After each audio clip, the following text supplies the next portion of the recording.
Hello student, let us come back to chapter number 7 and now it is part 2 of lesson number 7. Our next topic is universal indicator. तो student अभी तक हमने पढ़ा कि कुछ substances acidic होते हैं और कुछ बेसिक होते हैं. नाउ एसिडिक स्ट्रेंथ को और बेसिक स्ट्रेंथ को मेजर करने के लिए हम एक स्केल का यूज़ करते हैं. इसे हम pH स्केल कहते हैं. Now pH means strength of acid or base. That is pH एक pH of a solution. ये इसको हम जान सकते हैं यूनिवर्सल इंडिकेटर की मदद से. Now यूनिवर्सल इंडिकेटर एक ऐसा मिक्सचर होता है इंडिकेटर्स का जो कि अलग अलग कलर देता है अलग अलग pH वैल्यूज़ के साथ में. Now pH ranges from यानी कि इसकी रेंज 1 से लेकर के 14 तक होती है. 1 को हम स्ट्रांगली एसिडिक बोलते हैं जबकि 14 को हम स्ट्रांगली बेस बोलते हैं और न्यूट्रल यानी कि 7 पर न्यूट्रल आता है. Student you can see also this in this diagram that 7 से अगर कम pH होता है जिन सब्सटेंसेस का तो वो एसिडिक होता है. यानी कि 6 वाला वीक एसिड होगा, 5 वाला उससे स्ट्रॉन्ग होगा एंड देन 1 वाला सबसे ज़्यादा स्ट्रॉन्ग होगा. स्टूडेंट नाउ 8 से लेकर के यानी कि बेसिक शुरू होते हैं, एल्कलीज आते हैं इसमें. यानी कि 8 जिस सब्सटेंस की pH वैल्यू 8 होगी वो सबसे वीक बेस होगा. एंड नाउ लाइक दिस 9, 10, 11, 12 इस तरह से ये बढ़ते हुए pH हैं. नाउ अगर हम 8 से लेकर के 14 तक इंक्रीज अगर हम बढ़ते हैं तो ये हमारे स्ट्रांगली बेस होंगे. स्टूडेंट नेचुरल इंडिकेटर्स वो इंडिकेटर्स हैं जो कि हमें नेचुरल सोर्सेज से मिलते हैं जैसे कि different parts of plant, cabbage, juice. ये डीप रेड होते हैं इन एसिड्स में और बेसिस में ये ग्रीन कलर के होते हैं. एग्जाम्पल है लिटमस, टर्मरिक और चाइना रोज. स्टूडेंट टर्मरिक हल्दी को बोलते हैं हम और चाइना रोज के बारे में आपको मालूम ही है. नाउ सिंथेटिक इंडिकेटर कुछ ऐसे इंडिकेटर होते हैं जो कि आदमी के द्वारा बनाए जाते हैं. इनमें फिनोफ्थिलीन और सिंथेटिक इंडिकेटर्स. फिनोफ्थिलीन एक सिंथेटिक इंडिकेटर है.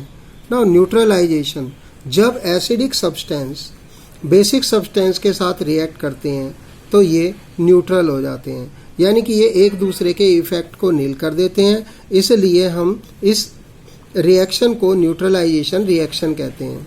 और जो इस तरह से प्रोडक्ट बनता है उसे हम सॉल्ट के नाम से जानते हैं. यानी कि एसिड प्लस बेस ये सॉल्ट प्लस वाटर बनाता है. स्टूडेंट नेक्स्ट वन है यूजेस ऑफ न्यूट्रलाइजेशन. यानी कि न्यूट्रलाइजेशन के यूजेस क्या हैं. न्यूट्रलाइजेशन दोनों तरीके से यूज़ होता है. यानी कि ये ना तो अगर हमें एसिडिक और बेसिक इफ़ेक्ट किसी सब्सटेंस के कम करने होंगे तो हमें न्यूट्रलाइजेशन रिएक्शन को कैरिड करना होगा as per our requirement. Now in digestion में हम जानते हैं कि हाइड्रोक्लोरिक एसिड हमारे स्टमक के द्वारा निकाली जाती है जो कि हमें फूड को डाइजेस्ट करने में हेल्प करता है. जब हमारा खाना डिले हो जाता है या फिर बाकी कई और रीजन से हमारे स्टमक में एक्सेस एसिड प्रोड्यूस हो जाती है तो स्टमक में पेन होना शुरू हो जाता है और हमें इरिटेशन फील होती है. अब हमें इस एसिड को कम करना होता है. तो यानी कि इस एसिडिक इफ़ेक्ट से रिलीफ होने के लिए हमें क्या करना होगा कि कुछ एंटा एसिड्स लेनी होती है. एंटा एसिड्स जैसे कि इनो वगैरह लेने पर हमारे पेन में रिलीफ हो जाता है. मिल्क ऑफ मैग्नीशिया एक कॉमन एंटा एसिड है for curing indigestion. Now ant sting जब एक आंट मतलब चींटी, जब एक चींटी एक किसी व्यक्ति को काट लेती है तो ये एसिड लिक्विड यानी कि फॉर्मिक एसिड वो उस पर्सन के बॉडी में यानी कि स्किन में इंजेक्ट कर देती है।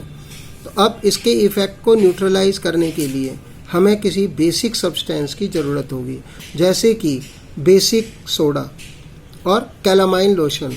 जब हम इसको इफ़ेक्टेड एरिया पर रब करते हैं तो कैलामाइन लोशन में जिंक कार्बोनेट होता है जो कि एक वीक बेस होता है और हमें पेन से रिलीफ मिल जाता है। नाउ सॉइल ट्रीटमेंट, कई बार सॉइल एसिडिक हो जाती है जो कि एक्सेसिव एसिड की वजह से chemical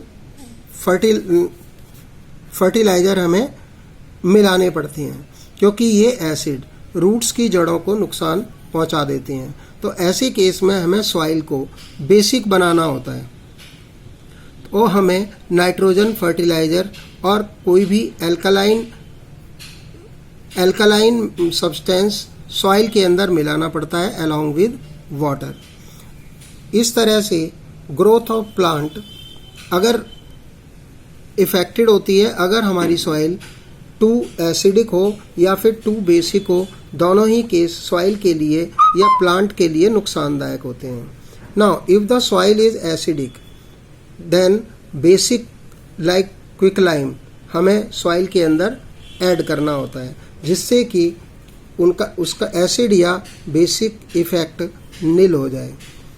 now tooth decay, acid produce due to the bacterial decomposition of food, यानी कि फूड जब बैक्टीरियल डिकम्पोजिशन से क्या करता है, एसिडिक बना देता है। अब टूथपेस्ट, जिससे कि हमारे दांत खराब हो जाते हैं, टूथपेस्ट जो कि स्लाइटली बेसिक होता है ये एसिडिक इफ़ेक्ट को न्यूट्रलाइज कर देता है, जिससे कि हमारे दांत बेकार होने से बच जाते हैं। Now industrial waste treatment, industrial waste को हम वाटर बॉडीज़ के अंदर फ्लो कर देते हैं। कई बार ये ज़्यादा एसिडिक होते हैं और कई बार ज़्यादा बेसिक। नाउ ये एक्वेटिक लाइफ के लिए बहुत ही ज़्यादा हार्मफुल होते हैं। नाउ ये वाटर, ऐसे वाटर को हमें ट्रीटेड करके तब हमें डिस्पोज्ड ऑफ करना चाहिए वाटर बॉडीज़ के अंदर।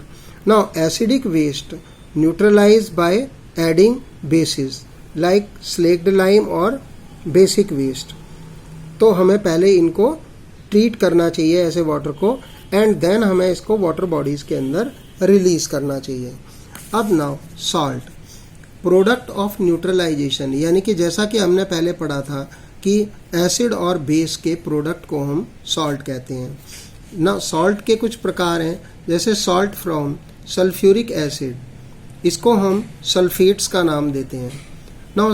नाइट्रिक एसिड के सॉल्ट को हम नाइट्रेट्स कहते हैं। हाइड्रोक्लोरिक एसिड से जो हमें सॉल्ट मिलते हैं उन्हें हम क्लोराइड्स कहते हैं, और कार्बनिक एसिड के सॉल्ट्स को हम कार्बोनेट कहते हैं। एसिटिक एसिड के सॉल्ट को हम एसीटेट कहते हैं। तो स्टूडेंट, प्रॉपर्टीज़ ऑफ सॉल्ट क्या होती हैं?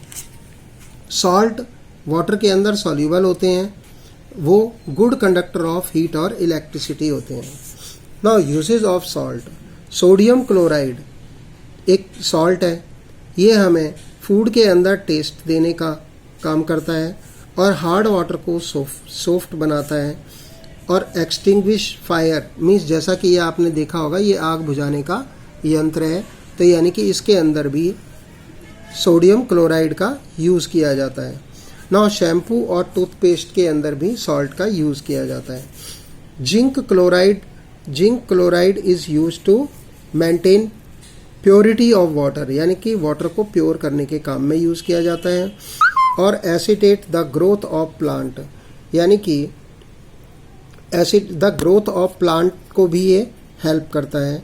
नाउ ये सेल, बैटरी के सेल के लिए भी यूज होता है। So student, by this our chapter is over, and now read the chapter and enjoy the chapter. Thanks.